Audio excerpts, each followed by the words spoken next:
샬롬, 오랜만입니다. 제가 시골로 이사하는 관계로 시간이 많이 흘러서 맥이 끊어졌지만 씨앗 이야기를 이어서 나누기로 했으니 다시 씨앗에 관한 이야기를 나누기로 합니다. 지난 시간에 씨앗은 말씀이라는 것과 말씀을 받는 우리의 마음이라는 것을 나눴고, 우리가 씨앗으로서 죽어야 열매를 맺는 부분에 대해서 더 많이 나눴습니다. 오늘은 말씀으로서의 씨앗에 대해 나눕니다. 지난 시간에 살펴본 마가복음 4장 말씀에서 씨앗은 하나님의 말씀이라고 했습니다. 씨앗이 하나님의 말씀이고 씨앗을 받는 땅이 우리의 마음이면 씨를 뿌리는 농부는 하나님이십니다. 씨앗이 땅에 뿌려질 때 땅이 할 수 있는 일은 씨앗을 받아들이는 것뿐입니다. 씨앗이 씨앗일 때는 다 비슷해 보이고 어떤 모습으로 자라 어떤 열매를 맺을지 알 수 없지만 씨앗이 다 자란 후의 모습은 씨앗 안에 이미 담겨져 있습니다. 아주 작은 씨앗 안에 그 씨앗의 미래가 다 담겨 있는 것입니다. 하나님의 말씀도 마찬가지입니다. 하나님의 말씀을 우리가 받을 때 말씀이 어떻게 성취될 것인지는 이미 씨앗인 말씀 안에 담겨 있습니다. 그런데 사람들은 씨앗 안에 모든 것이 다 들어있고 성취될 미래가 담겨 있다는 것을 알지 못하는 경우가 많습니다. 그리고 자신의 방법으로 씨앗의 미래를 만들려는 노력을 합니다. 사라가 아브라함에게 하갈을 첩으로 주어서 하나님의 약속의 성취를 보려 한 것이나 리브가가 야곱으로 하여금 에서로 위장하여 장자의 축복을 받게 한 것 등 이런 것은 하나님의 약속의 말씀인 씨앗 안에 때와 방법과 계획이 들어있음을 믿지 못한 것입니다. 그런 경우 대가를 치르게 됩니다. 우리도 하나님의 약속의 말씀을 받고 종종 우리 힘과 우리 방법으로 하려 할 때가 있습니다. 하나님께서 어떤 비전을 주셨을 때 그 비전을 받고 주님께서 일하시는 것을 기다리지 않고 자신이 모든 것을 계획하고 방법을 동원하여 주님의 말씀이 성취되도록 하나님을 도와드리는 월권을 하기도 합니다. 무엇을 행하든 씨앗을 뿌리신 분의 뜻이 성취되기 위해서 땅인 우리는 겸손하게 땅으로서 존재해야 합니다. 땅은 수동적입니다. 땅이 나서서 씨앗을 위해 할 수 있는 것은 없습니다. 다만 씨앗이 자라가는데 필요로 하는 양분을 내어주고 씨앗을 위해 자신을 내어주는 것뿐입니다. 씨앗이 주인공이고 씨앗이 주인이며 우리는 씨앗을 위한 배경이고 그릇이 되어야 합니다. 창세기 3장에는 오실 메시아에 대한 첫 번째 예언이 나옵니다. 아담과 하와의 타락 직후입니다. 창세기 3장 15절 내가 너로 여자와 원수가 되게 하고 내 후손도 여자의 후손과 원수가 되게 하리니 여자의 후손은 내 머리를 상하게 할 것이요 너는 그의 발꿈치를 상하게 할 것이니라 하시고, 여기서 후손이 히브리어로 제라입니다. 제라는 씨앗입니다. 성경에서 후손이라고 말할 때 쓰는 단어가 씨를 가리키는 제라입니다. 인간은 다 남자와 여자의 후손이지만 여기서는 특별히 여자의 씨라고 말씀하십니다. 왜냐하면 예수님은 다윗의 계보에서 나셨을 뿐 남자의 씨 없이 여자의 몸을 통해 나셨기 때문입니다. 하늘에 속한 씨앗이신 예수님, 말씀이신 예수님께서 농부이신 하나님 아버지 뜻에 따라 땅에 심겨진 것입니다. 말씀이신 예수님께서 땅에 심겨져 인간이 되시고 사셨던 그 생애는 말씀이 땅에서 이루어지는 것을 가장 확실하게 보여주는 예입니다. 예수와께서 씨앗으로 이 땅에 심겨지셨을 때 이미 그 씨앗 안에 되어질 일들이 다 들어 있었습니다. 씨앗이신 예수와께서는 정해진 대로 자라셨고 일하셨고 돌아가셨습니다. 메시아에 대한 예언이 있었으니 사람들은 메시아를 고대하고 있었지만 메시아의 모습은 사람들이 원하고 기대하는 모습과는 전혀 완전히 달랐기 때문에 그분을 알아보지 못했습니다. 그런데 사람들이 그분을 알아보지 못한 그 까닭에 그분이 죽임당하실 수 있었습니다. 말씀의 성취를 위한 환경과 상황은 하나님의 주권 아래 있습니다. 예수와께서 돌아가시게 되는 상황과 같이 말씀의 성취가 사람들의 예상과 다른 악한 일이나 비극적 참사를 통해 일어나는 경우가 많이 있습니다. 사람들이 받아들이기 어려운 상황이죠. 600만 유대인을 죽게 한 홀로코스트도 예언의 성취이지만 믿지 않는 유대인들은 홀로코스트로 인해 실족해서 하나님은 죽었다, 하나님은 없다, 하나님은 무능력하다라고 말합니다. 말씀도 모르고 하나님도 모르는 사람들도 인간 사회에 일어나는 참사와 비극들을 보며 하나님을 부인합니다. 기독교인들도 과거에 이미 일어난 남의 참사에 대해서는 그저 지식으로 받아들여서 인정하지만 앞으로 다가올 환란, 자신이 겪을 수도 있는 환란에 대해서는 인정하고 싶지 않아서 환란 전 휴거를 굳게 붙잡고 있습니다. 하나님은 사랑이시니 주님의 백성들이 그 고통스러운 환란을 통과하게 두시지 않고 먼저 데려가실 거라고 믿고 싶은 것입니다. 그런데 하나님께서 사랑이시기 때문에 독생자 예수아를 죽게 하셨고 하나님께서 사랑이시기 때문에 수많은 믿음의 사람들의 순교를 통해 반역자, 악인, 불신자들을 주께로 돌아오게 하신 것은 깨닫지 못하고 있는 것입니다. 하나님은 선하신 분이니 모든 일을 다 우리가 보기에 선한 방법으로 이루실 거라고 믿는 것은 지극히 인본적인 생각입니다. 하나님의 길은 우리의 길과 다르고 그분의 생각은 우리의 생각과 다릅니다. 하늘이 땅보다 높음같이 그분의 길은 우리의 길보다 높고 그분의 생각은 우리의 생각보다 높습니다. 우리의 생각과 하나님의 생각은 하늘과 땅 차이인 것입니다. 감히 견줄 수도 없는 것입니다. 우리가 보기에 좋은 것이 아닙니다. 우리의 생각과 시각과 판단은 죄로 오염되었기 때문입니다. 하나님을 깊이 만난 사람들은 공통적으로 시편의 고백처럼 고난이 유익이었음을 고백합니다. 베드로는 고난에 참여하는 것을 즐거워하라고 말합니다.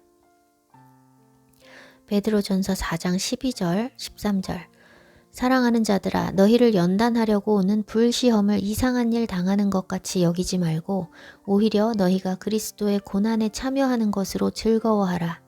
이는 그의 영광을 나타내실 때에 너희로 즐거워하고 기뻐하게 하려 함이라. 아무도 고난을 좋아할 사람은 없습니다. 그러나 하나님은 고난을 통해서 찬양을 받으시는 놀라운 능력의 소유자이십니다. 고난을 통해서만 하나님을 간절히 찾다가 하나님을 만나게 되니 고난은 하나님을 만나기 위한 축복의 통로였음을 깨닫게 되고 고난이 유익이었음을 고백하게 되는 것입니다. 처음에는 자신의 죄로 인해서 고난을 받게 되지만 하나님을 깊이 만난 뒤에는 그리스도의 고난에 참여하는 것을 즐거워하는 수준이 되어야 합니다. 우리가 선하다면 고난 없이도 주님을 잘 따라갈 것이나 우리가 악하기 때문에 매를 맞지 않고는 주님께로 돌아가지 않습니다. 매를 때려서라도 영벌에 처하지 않도록 돌이키게 하시는 것이 그분의 사랑입니다. 그런데 인본적인 생각으로는 그분의 깊으신 뜻을 이해할 수가 없는 것입니다. 어떤 사람들은 지옥에 대해 말하기도 듣기도 거부합니다. 사랑의 하나님만 전해도 된다고 생각합니다. 그러나 그것도 인간이 얼마나 악한지 모르기 때문입니다. 맘대로 편하게 죄에 빠져 살고 있는 사람에게 예수님이 당신을 사랑하십니다 라고 말하는 것은 우스운 일입니다.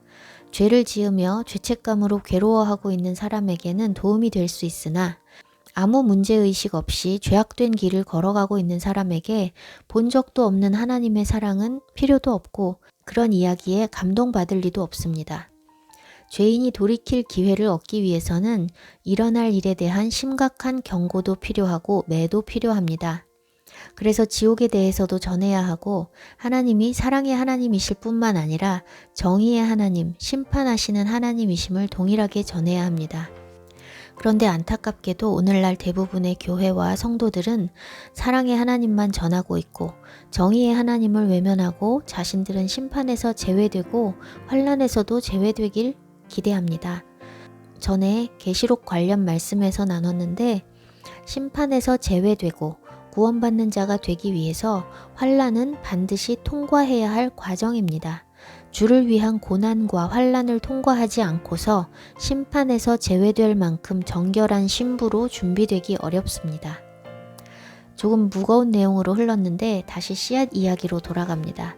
예수와께서 씨앗으로 이 땅에 오셨습니다. 죄 없고 거룩하신 하나님께서 낮고 천한 땅에 여자의 후손으로 오셨습니다. 하나님은 그 거룩하신 하늘의 씨앗을 아무 땅에나 심지 않으셨습니다. 그분은 남자를 알지 못하는 여인 마리아를 선택하셨습니다. 주님의 이 선택을 면면히 잘 묵상해 보면 말씀의 성취를 위한 완벽한 선택임을 볼 수 있습니다. 각자 잘 묵상해 보시면 좋겠습니다. 제가 지금 나누고자 하는 것은 씨앗이 심겨질 땅으로 선택된 마리아의 반응입니다. 처음엔 마리아도 어리둥절해서 나는 남자를 알지 못하니 어찌 이 일이 있으리이까 라고 가브리엘 천사에게 말합니다.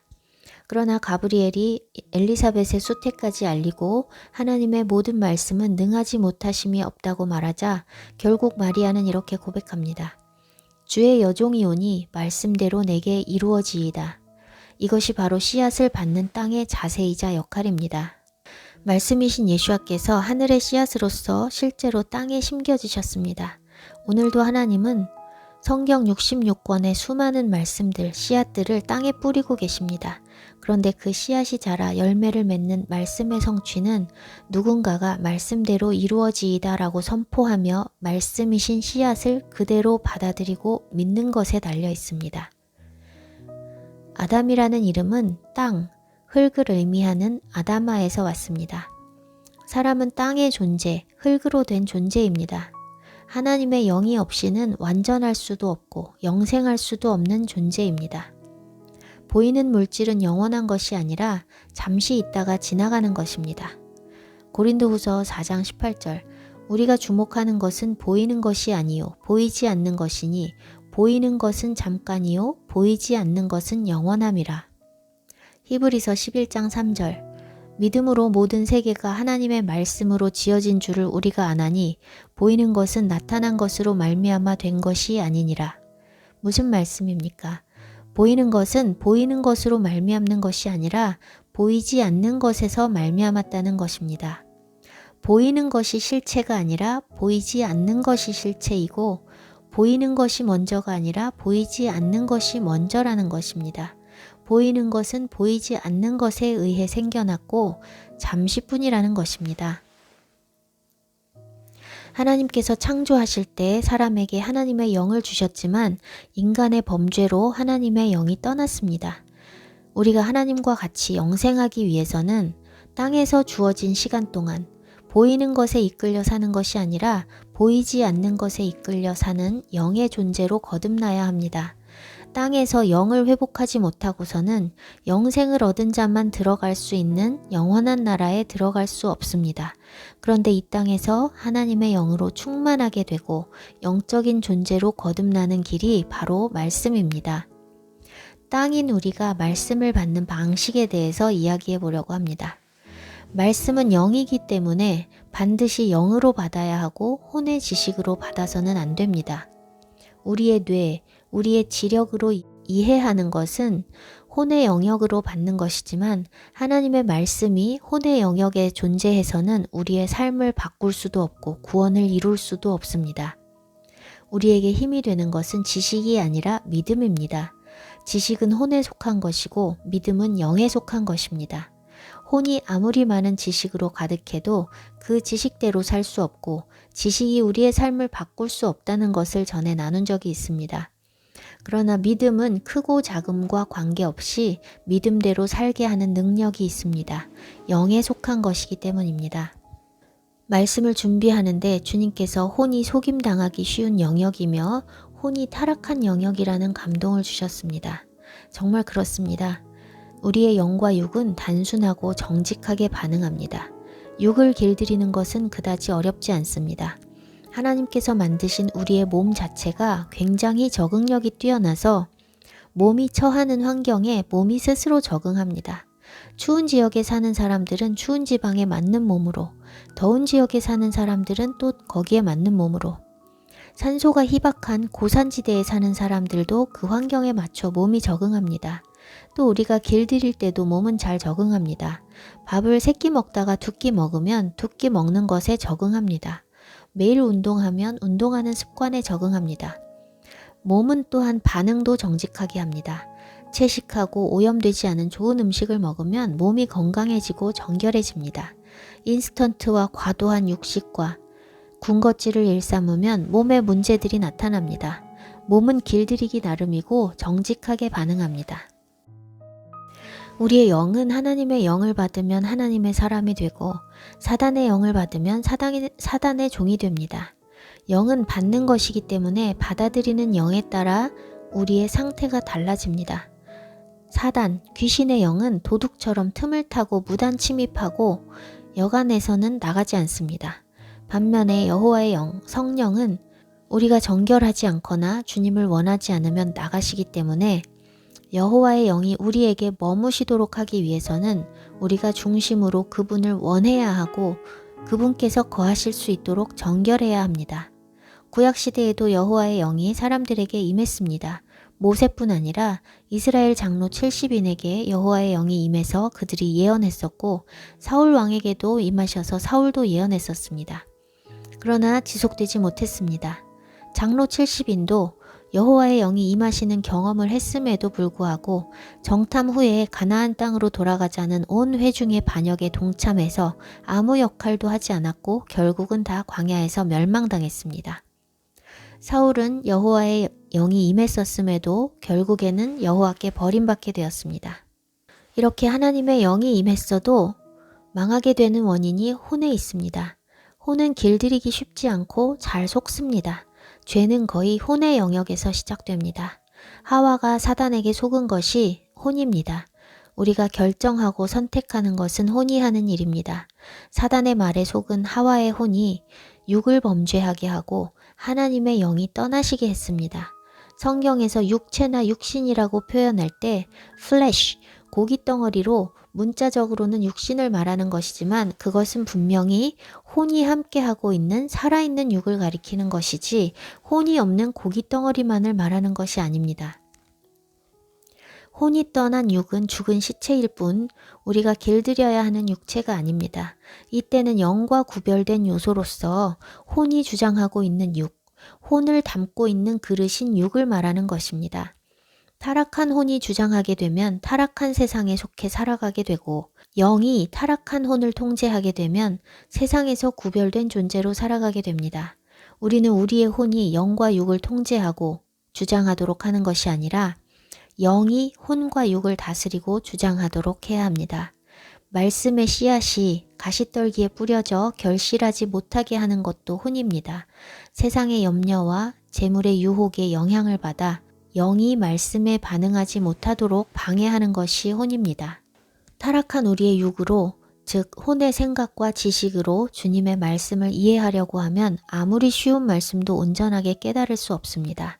말씀은 이해하는 데서 그치는 것이 아니라 믿음으로 말씀과 화합해야 하는 것이기 때문입니다. 믿음으로 말씀과 화합하여 순종이 자연스럽게 따라오는 것이 참된 깨달음입니다.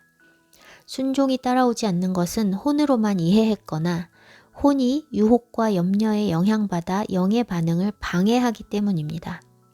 순종해야 한다는 생각은 드는데 순종하지 못하는 것은 혼이 주장하고 있기 때문입니다. 말씀 그대로 순종해야 한다는 생각까지 이르지도 못하는 경우는 대개 주님과의 개인적인 교제 없이 사람의 설교만 듣고 혼의 지식으로 말씀을 이해하는 데서 그친 경우가 많습니다. 그런 경우 그들이 들어왔던 정보들은 견고한 진이 되어 영의 말씀을 거부하게 만듭니다. 말씀의 의미를 이해하고 나면 자연스럽게 믿어질까요? 그렇지 않습니다. 말씀을 받아들이는 채널이 다릅니다. 문자적인 이해를 먼저 해야 하긴 하지만 믿기 위해서는 혼이 아니라 영이 영의 반응을 해야 합니다. 영의 말씀을 혼으로만 접근하면 평생을 교회에 다녀도 종교인밖에 될 수가 없습니다. 말씀을 지적으로 이해하는 것이 전부라면 신학자나 언어학자가 하나님의 말씀도 가장 탁월하게 깨달을 것이고 나머지 사람들은 그들의 말만 믿고 따라가야 할 것입니다. 오늘날 대다수의 교회와 성도들이 유명한 목사님이나 신학자들의 말을 신뢰하고 따라가고 있는 이 현실은 모두가 다 말씀을 혼의 영역에서 지적으로 이해하려 하고 있다는 증거입니다. 많이 배우고 연구한 그들의 이해와 판단은 나보다 나을 거라는 믿음에 근거하겠지요. 그러나 예수님 시대에도 성경의 전문가들인 서기관과 바리새인들은 영의 말씀을 깨닫지 못한 까닭에 중심은 더럽고 보여지는 행위만 흉내내는 회칠한 무덤이 되어 예수님의 책망을 받았습니다. 그리고 예수님은 세리와 어부들을 부르셔서 제자 삼으시고 사도 삼으셨습니다. 왜일까요? 말씀을 깨닫는 것은 지식에 있는 것이 아니기 때문입니다. 어린아이와 같은 자들이 천국에 간다 하셨습니다. 어린아이들은 지적으로는 학자들과 비할 바가 못되지만 순수한 믿음이 있습니다. 마음이 맑고 교만하지 않고 말씀을 있는 그대로 믿고 순종하는 사람이 천국에 합당한 사람입니다. 말씀은 지식으로 깨닫는 것이 아니기 때문에 학식 있는 사람들이 잘 깨닫는 것도 아니고 학식 없는 사람들에게 어려운 것도 아닙니다. 영의 말씀은 깨달을 수 있는 루트, 주파수가 다른 것입니다. 영의 말씀을 혼으로 접근하는 것은 길 자체가 다르기 때문에 목적지에 닿을 수 없는 것입니다. 혼으로 이해하고 혼으로 배우는 것은 우리의 영을 자라가게 하지 못하고 믿음을 자라가게 하지도 못합니다. 지금까지 나눈 것처럼 믿음과 지식은 완전히 다른 영역에 속했습니다. 말씀을 들으면 감동은 없지만 다 알고 있는 사람들이 많습니다. 지식으로 아는 것입니다. 성경에서는 안다는 뜻의 야다라는 동사를 동침하는 것에 사용했습니다. 하나 되는 것이 아는 것입니다. 우리가 하나님의 말씀을 알 때는 영이신 말씀과 우리의 영이 하나가 되는 알미 되어야 합니다. 그렇게 할 때 땅이 씨앗에게 자신을 내주는 것과 같이 마리아가 자신을 성령께 내어드린 것과 같이 영의 말씀에 우리의 혼과 육을 내어드려 주의 말씀이 우리의 삶을 통해 이루어지는 것입니다. 겸손함과 상한 심령을 가져야 합니다. 이사야에서 이렇게 말씀하십니다. 높으시고 높임 받으시고 영원히 거하시며 그 이름이 거룩하신 이가 이와 같이 말씀하시기를 내가 높고 거룩한 곳에 거하며 또한 상하고 겸손한 영과 함께 거하나니 이는 겸손한 영을 소생시키며 상한 자들의 마음을 소생시키려 함이라. 상하고 겸손한 영과 함께 거하신다고 말씀하십니다. 겸손하게 주를 구하는 자들에게 주님께서 임재하셔서 자신을 계시하시고 주님의 말씀을 깨닫게 하십니다. 자신의 죄와 연약함과 무능함과 한계를 아는 사람만이 상한 심령으로 겸손하게 주님을 구할 수 있습니다. 자신의 능력으로 일취월장하고 있는 사람이 하나님을 찾지는 않습니다. 자신이 구원에 이를 수 없는 존재임을 자각하고 하나님의 은혜만이 자신을 살릴 수 있음을 아는 자가 주님 앞에 나아갑니다. 그래서 모든 일이 잘 풀리는 것이 은혜가 아니라 실수하고 넘어지고 공경에 처하고 사방이 우겨쌈을 당하는 것이 오히려 은혜입니다. 그것이 주께 나아갈 기회가 되기 때문입니다. 그러나 어려운 상황에 처해도 자신의 힘으로 버티는 사람이 있습니다. 견딜 수 없는 상황에 닥쳤을 때 한 번 주님을 의뢰하고 주님을 경험한 사람은 다음에도 주님을 의지하기 쉽습니다. 아주 작은 일들도 주님을 의뢰하게 됩니다. 하나님을 경험할수록 삶의 모든 일들을 주님께 맡겨드리게 됩니다. 주님께 주권을 드리게 됩니다. 그분이 우리보다 뛰어나시고 완전하시고 선하시고 옳으시다는 것은 모든 사람들이 다 알고 있는 사실이지만 그것이 대다수의 사람들에겐 들어서 아는 지식일 뿐이고 소수의 사람들에겐 믿음입니다. 믿는 사람들에게는 말씀이 또한 살아있는 경험이 됩니다. 그렇다고 믿는 사람만 주님께 맡겨드릴 수 있습니다. 주님은 주님을 의지하는 자와 함께 하시고 주님께 피하고 주님께 기대는 자를 그분의 품으로 품으십니다. 시편 91편은 재앙의 때에 하나님께서 피난처가 되심을 매우 잘 표현한 노래입니다. 한 절 한 절 잘 묵상해 보시면 좋겠습니다. 하나님은 모든 사람에게 피난처가 되시는 것이 아니라 그분께 피하는 자에게만 피난처가 되십니다. 주님의 말씀을 아는 것에서 그치지 않고 그 말씀을 그대로 믿어서 그분께 피하고 그분을 의지하는 것이 지혜입니다. 말씀은 믿는 자에게만 능력이 됩니다. 겸손하고 좋은 땅이 되어 말씀이신 씨앗을 그대로 받고 믿으시기를 바랍니다. 마리아와 같이 말씀대로 이루어지이다 라는 고백을 올려드리며 말씀이 우리 삶을 통해 성취되는 축복이 있으시기를 바랍니다. 그래서 영이 우리의 혼과 육을 다스리는 삶이 되시기를 축복합니다.